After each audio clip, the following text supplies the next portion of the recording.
அஸ்ஸலாமு அலைக்கும் வரஹ்மத்துல்லாஹி வபரகாத்துஹு. இன்றைக்கு ஒரு பதிவொன்றை உங்களுக்காக போடணும் போல இருந்துச்சு.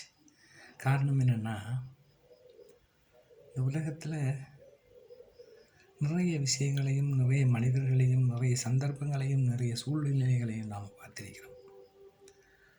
ஆனால் யார்கிட்ட பிரச்சனை இல்லைன்னு நாங்கள் நம்புகிறோமோ எல்லாருக்கிட்டையும் ஒவ்வொரு விதமான பிரச்சனைகளோடு தான், ஒவ்வொரு விதமான மனக்குறைகளோடு தான் இந்த உலகத்தில் வாழ்ந்துக்கிட்டு இருக்கிறாங்கன்ற உண்மையை தெளிவுபடுத்த விரும்புகிறேன். இந்த ஒவ்வொரு மனதில் உள்ள, வாழ்க்கையில் உள்ள ஒவ்வொரு பிரச்சனைக்கும் எங்களோட பிரச்சனைகளுக்கு நாங்கள் தான் காரணம்னு நம்பணும். எங்களுக்கு வந்திருக்கிற பிரச்சனை இன்னொருத்தரால் எங்களுக்கு வராது. எங்களது கரங்களால் நாங்களே தேடிக்கொண்ட பிரச்சனையாகத்தான் அது இருக்கும். அது இன்று நேற்று இல்லாட்டியும் முன்னுக்கும் நீங்கள் செஞ்ச ஒரு விஷயத்தினோட தாக்கம் இப்போ அது பிரச்சனையாக உங்களுக்கு மாறும்.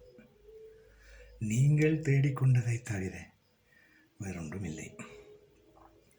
இந்த நிலையில் நீங்கள் என்னத்தை யோசிக்கணும்னு சொன்னால், உங்களுக்கு உள்ள பிரச்சனைகளை வராமல் தடுக்கணுமாக இருந்தால், இந்த பிரச்சனைகளுக்கு நீங்கள் முகம் கொடுக்கக்கூடாது என்று நினச்சிருந்தா, நீங்கள் முதல் உங்களை நம்பணும்.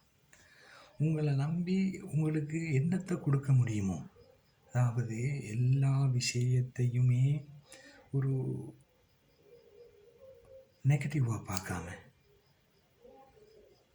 எதிர்மறை தன்மையோடு பார்க்காம நேர்மறையாக பார்த்து அதை நீங்கள் உணர்ந்துக்கிட்டீங்கன்னா நீங்கள் அன்பை கொடுங்க. வேறு எதையும் நீங்கள் கொடுக்க வேண்டிய அவசியம் இல்லை. அன்பை கொடுத்துட்டு எல்லாருக்கிட்டையும் நல்ல பேர் வாங்கணும்னு அவசியம் இல்லை. நீங்கள் உங்களுக்கு நல்லதாக இருந்தால் அதுவே போதும். அதுதான் உங்களை சரியான வழி நடத்தி செல்லக்கூடிய ஒரு வாழ்க்கையாக இருக்கும்.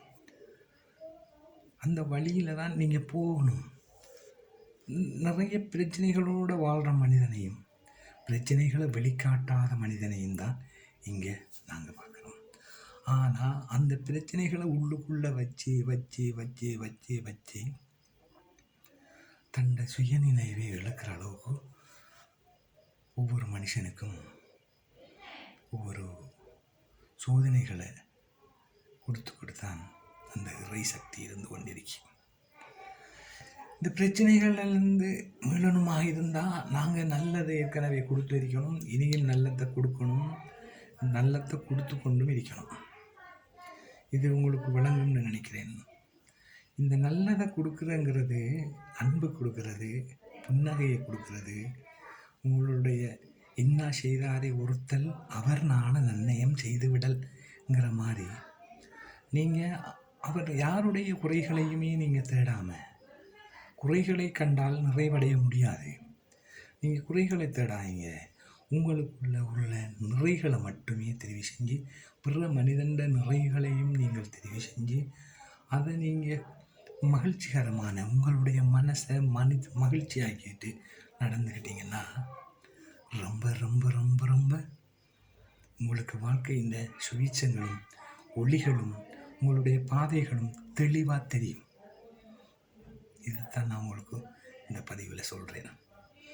இதை நீங்கள் கிரகிச்சு யூகிச்சு சரியான வாழ்க்கையில் அமைச்சுக்குவீங்க, சரியான பாதையை தேர்ந்தெடுப்பீங்கன்னு நான் நம்புகிறேன். நான் உங்கள் டாக்டர் முகமது ஜி, இறையியல், சூஃபி, ஞானத்தாந்திரீக, ஆகர்ஷண வசிய மாந்திரீகம்.